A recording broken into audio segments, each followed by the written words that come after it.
Hey, my name is Kurtis Parks, and I'm the lead pastor of Bridges Nashville, a newer church plant that meets right here in Music City. We teach the gospel through song every Sunday. We launched about 7 months ago. Before that, I spent 7 years on staff as a worship director at National Community Church. And over the years, I've learned a lot of things, what to do and what not to do. And recently, I was having a conversation with some church planners, and a conversation revolved around their worship teams. We're not very good. How do we get better? How do we go from where we are to where I know we can get to? And that's a conversation about the word excellence. I know that means something different to probably everybody watching, but we all know Psalm 33, verse 3, it says, "Play skillfully before the Lord." The Hebrew context for that word skillful is to make whatever you do for God beautiful. That takes skill, it takes talent, it takes excellence. One thing we say around here a lot is that God honors excellence and excellence honors God. I can promise you this, a great worship experience won't necessarily attract a bunch of people to your church, but a poor worship experience guaranteed will repel people from your church. And so we have to pay attention to excellence. So I want to give you 5 quick thoughts on how to maybe take your first step towards excellence today. The first thought is this: start with where you are.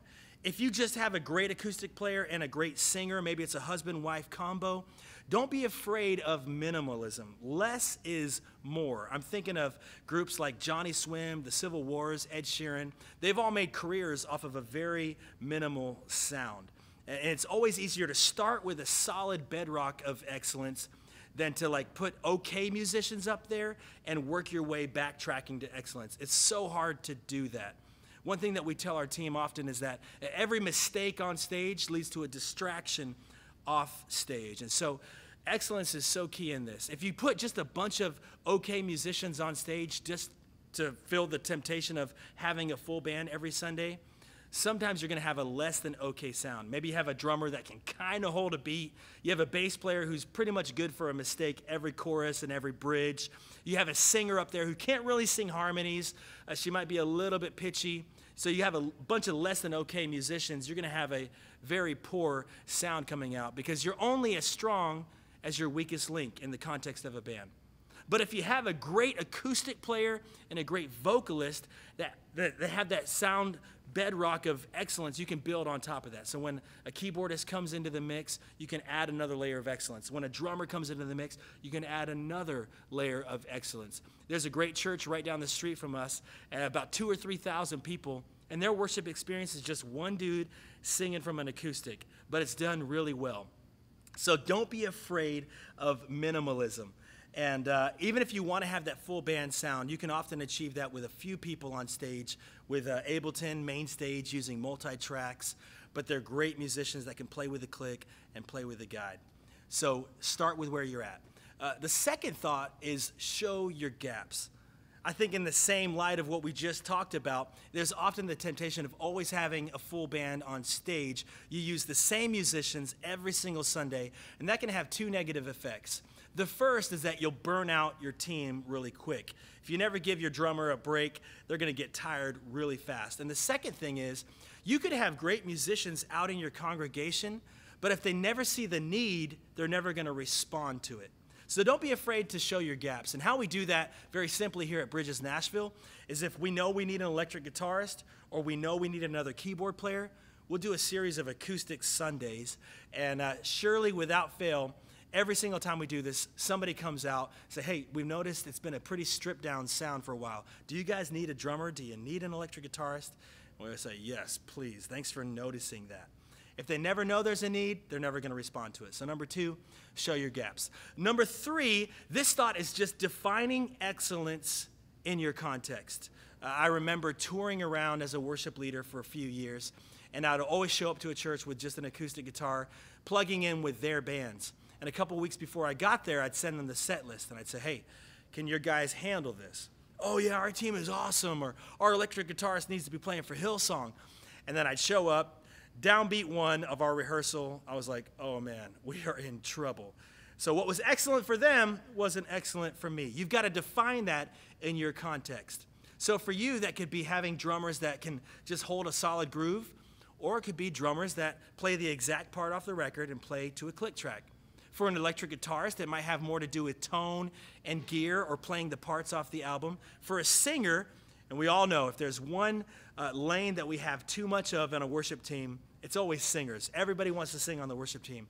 So maybe define what that looks like. You've got to be able to sing harmonies. You've got to have great pitch, great tone, the proper blend. Now, don't be afraid to define what excellence looks like for your context. One easy way to do that is simply by holding auditions. That's going to be a natural filter where you can weed out people that don't have a high commitment level and that aren't going to bring their A game. In a future video, we'll talk about how to get the best audition process for your worship team. So define excellence in your context. The next idea is just utilizing a song bank. This is something we do here at Bridges, and this is how we do it. We'll pick 25 songs for the next 3 months for our team to learn, and what happens often is that our church learns those songs very quickly. At first, I didn't like the idea of a song bank because I thought it was kind of restricting, but it really sets your team up to achieve success and to hit excellence, because if they have those 25 songs on repeat, they're going to get them into their hearts. Oftentimes, they'll memorize those songs and not be so glued to a song chart. Now, how do you pick the right 25 songs for that bank? Well, you need to think about maybe sermon series. What's thematically going to benefit those sermon series? Pick songs for that. You can pick based off of what's the theology that you want to get into the hearts of your people over these next 3 months. So if they need to be singing about God's grace or about the Holy Spirit, you can pick songs based off of that. You also want to think about style, tempo, and feel.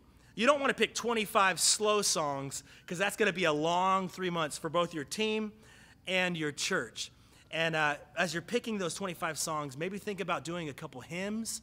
If you write original music for your church, maybe throw a couple of those in there. And then put together a Spotify playlist with those 25 songs, send it out to your team and say, hey, for the next 3 months, put these songs on repeat. And we like to call that freedom within framework. It's a framework of those 25 songs, but you're giving your team freedom in that to learn those songs and to be able to bring a sound of excellence. And although it sounds restricting, if you're a typical church that does 4 songs on a Sunday, think about this. You'd have to do 6 weeks of all brand new songs before you even had the potential of doing a repeat.